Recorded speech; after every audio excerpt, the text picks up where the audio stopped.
BSU defending very well, and Muteesa, interesting, the advantage is from Muteesa.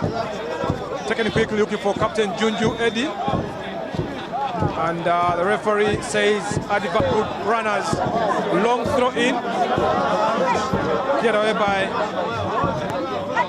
another cross into the box, but it's cleared away. Muteesa still asking the questions. And finally, BSU do clear their lines. So far, so good for BSU. Back-to-back quarter-final appearances. Rwampara goes long. The chance for Muteesa. And there is the goal. Muteesa have taken the lead. This is the start. Omupiira gw'eriizooba abantu gwetaaga munonga because ogusingula twamutwalamu nako next round.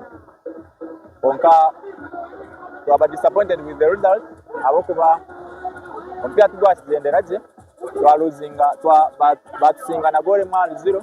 Kibadde tekisuubira naye tukoze nnyo omupiira ogwaggwa twasembayo samba batukuba ne tusuubiza abawagizi baffe tujja kukola nnyo tusobole okuwangula ogusembayo mu kibinja era kyemanyi tukikoze.